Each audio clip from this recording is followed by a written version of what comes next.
Si bien es cierto que las manifestaciones de lo que cabe considerarse como racismo pueden rastrearse hasta las más remotas épocas históricas y hallarse en los más diversos lugares del mundo, el racismo propiamente dicho, el racismo moderno, caracterizado con los elementos esenciales con que se comprende a día de hoy, se funda en el imperialismo europeo y su preparación. Arranca y se constituye con la colonización y exterminio del continente americano y la esclavización de los pueblos de África. Por ello, los españoles arrastramos la oscura lacra de ser los pioneros en cuanto a su creación. Es vergonzoso tener que argumentar contra lo que sigue, pero me veo obligado a hacerlo. El racismo no es algo que se dé por naturaleza en el hombre, predeterminado por la genética, como pretenden desde los apologetas más extremos de la teoría racista pseudocientífica hasta los maestruchos de secundaria y universidad influenciados por ellos. El racismo fue y es algo históricamente condicionado, que brota de la desigualdad social y que desaparece con ella, como puede constatarse en los estados socialistas. Surgió de la desigualdad social originaria que provocó en las comunidades primitivas la aparición de una propiedad individual en detrimento de la colectiva y su acumulación por parte de algunos miembros de las tribus, lo que produjo un consecuente enriquecimiento de los mismos. Esto colocaba a tales hombres en una posición de superioridad y ventaja respecto del resto, haciéndolos sentir por encima de sus iguales, falcados. Así, en los inicios de estratificación de la comunidad primitiva, aquel protorracismo surge como una respuesta irracional originada por un clasismo embrionario. En una época marcadamente prerracional, se estableció como un misticismo adoptado por el grupo de hombres anticomunitarios deseosos de asegurar las riquezas atesoradas para sus descendientes. Ello lo consiguieron otorgando un origen sobrenatural a su ascendencia, con lo que pretendían legitimar el sistema productor de la desigualdad, la explotación del hombre por el hombre, y mantener así sus privilegios. En tales tiempos antiguos, la mística racista recibió un gran impulso con el inicio de la esclavitud, el tráfico de esclavos, lo que se convertirá en una constante para el futuro. Tengamos de continuo presente este principio, porque seremos referidos a él una y otra vez. El fundamento del racismo se encuentra siempre en la desigualdad de lo económico y lo social, tratándose de una salida ideológica y racional para justificar lo antidemocrático. Así, no es una coincidencia verlo explotar en las crisis económicas del capitalismo, como decía al comienzo. El ubicar los inicios del racismo moderno en el imperialismo español, como voy a pasar a demostrar, y su germen ideológico o su preparación legal en los estatutos de limpieza de sangre y nobleza, no es arbitrario. La ideología de clase racista contenida in nuce en los estatutos de limpieza de sangre monárquico-católicos habrá de estallar con una fuerza desbordante en adaptación a la nueva realidad imperial en el sistema colonial de castas, con la invasión del continente americano y el tráfico de seres humanos esclavizados procedentes de África.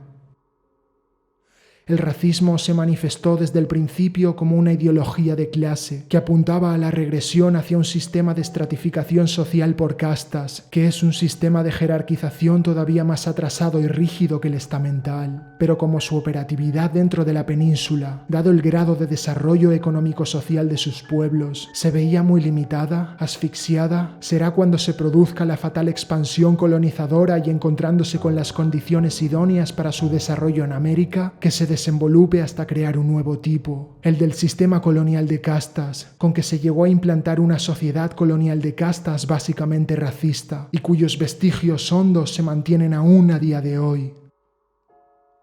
La limpieza de sangre de la monarquía católica como germen ideológico del racismo moderno.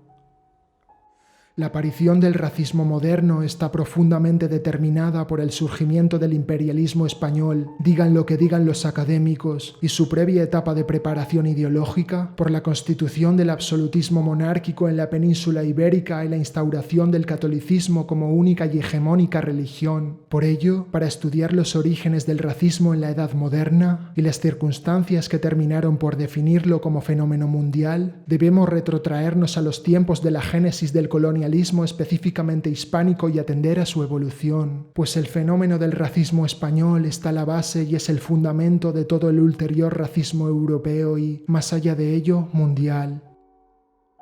El racismo moderno tuvo su origen ideológico en la península ibérica a partir de la segunda mitad del siglo XV, primero en el Reino de Castilla, encontrándose sus inicios teóricos cristalizados por la creación jurídica de los estatutos de limpieza de sangre y nobleza. Sus impulsores fueron el primer estado, los privilegiados, la cada vez más ceñida alianza entre la nobleza y el clero. Cierto que se daba paralelamente una demanda popular para su aplicación por parte del tercer estado, el pueblo llano, la cual obedecía a conflictos de clase arrastrados de muy antiguo y con quejas muy lícitas, como tendremos ocasión de comprobar más adelante, pero verdaderamente alienado por el oscurantismo y fanatismo dogmático que les imbuía la Iglesia. Este enfrentamiento del pueblo llano con la comunidad judeoconversa será demagógicamente utilizado por los privilegiados para sus propios fines, ya que, no nos confundamos, la ideología racista fue un producto derivado genuinamente de la tradición de la alta nobleza y del clero. Pero, ¿cómo que una ideología racista? ¿Qué eran estos estatutos denominados de limpieza de sangre?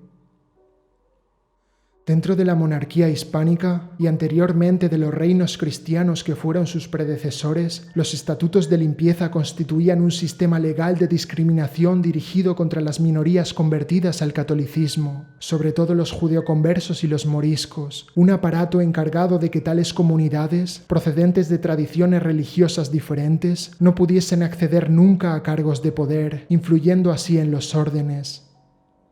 El principal requisito tradicional de acceso a tales cargos era, virtualmente, ser cristiano, y los conversos lo habían llegado a ser. Este sistema de la limpieza actuaba como un sumado filtro, estableciendo un nuevo criterio decisivo a la hora de establecer quién era verdaderamente cristiano y quién no, en base a una supuesta pureza de la sangre. El ideal de sangre pura se identificaba con la sangre de la nobleza cristiana forjada en las cruzadas ibéricas y la Reconquista, de origen tan oscuro que no se tenía registro. Esta sangre pura constituía la continuidad de un linaje superior de hombres, la casta o raza de los hidalgos, antepasados de las grandes familias nobles encabezadas por la monarquía, lo cual regía más allá de toda prueba de conversión tradicional al cristianismo o su demostración ejemplar en la vida pública, mediante el cumplimiento de sus ritos, etc. Había una sangre inmaculada considerada suprema y otras inferiores y contaminantes en relación, como la mora y la judía, que se adquirían con el nacimiento y de cuya mancha no podía desprenderse la descendencia sino tras muchas generaciones de lavado, suponiendo una calamidad a heredar. En los estatutos de limpieza de sangre, el ideal de casta y sangre de la hidalguía castellana se transfiere a la religión, pasando a constituir la herencia sanguínea la conditio sine qua non para ser considerado cristiano, en devaluación del sacramento de la conversión. A mediados del siglo XV, los estatutos de limpieza de sangre vinieron a sustituir con una gradual instauración, o mejor dicho, adaptar a las nuevas circunstancias, al anterior sistema de linajes, no muy diferente del de sangre, regidor del ordenamiento interno de muchos concejos e instituciones, del sistema por estamentos en general. De este modo, tales estatutos de limpieza de sangre y demostradores de nobleza tenían como objetivo específico limitar el acceso de la pujante comunidad de judeoconversos a cargos de poder, como también de moriscos y cualquiera de los demás grandes grupos de penitenciados por la Inquisición, se ha dicho. Mas, sobre todo, hagamos hincapié, iban a por los judeoconversos, en especial a por aquellos sospechosos de ejercer como agentes judaizantes dentro del reino, es decir, los que, tratándose en realidad de falsos conversos, continuaban practicando en secreto la ley de Moisés, lo cual suponía una amenaza para la ortodoxia católica, su hegemonía religiosa.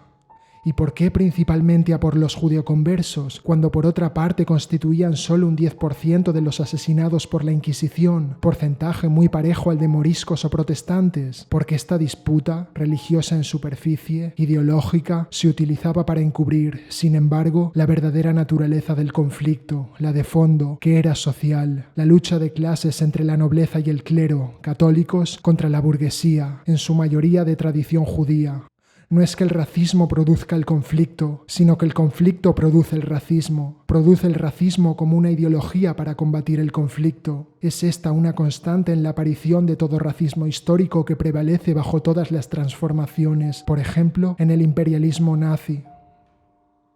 Se trataba, pues, en lo nuclear, de un movimiento reaccionario extremo de los privilegiados dentro de la pugna por el mantenimiento de un determinado sistema de estratificación social, el estamental, basado en el feudalismo de dominación sobre el tercer estado, contra la introducción paulatina del entonces revolucionario sistema de clases, que se mantenía aún como un orden político embrionario, basado en la acumulación de capital, e introducido paulatinamente por parte de la incipiente burguesía judeoconversa. Para escapar de la grieta abismal que abría ante el primer estado el desarrollo de la burguesía judía, que como veremos luego en mayor detalle llegó a penetrar la cumbre jerárquica del poder, lo suficiente para hacer que sintiesen amenazados sus privilegios y todo el sistema en general, la nobleza y el clero reaccionaron con un movimiento político regresivo, y no uno cualquiera, sino uno categórico, de gran magnitud irracional que, aunque lo fuera por entonces nada más que en esencia, tendía ya en intención, como luego será demostrado, a la implantación de un sistema de estratificación social por castas. Y supone el sistema de castas una involución respecto del sistema estamental, con estratos todavía más rígidos e inamovibles, el cual veremos más adelante estallar y definirse hasta sus últimas consecuencias en el sistema colonial de castas del continente americano, cuando las condiciones materiales permitan la implantación de esta ideología racista.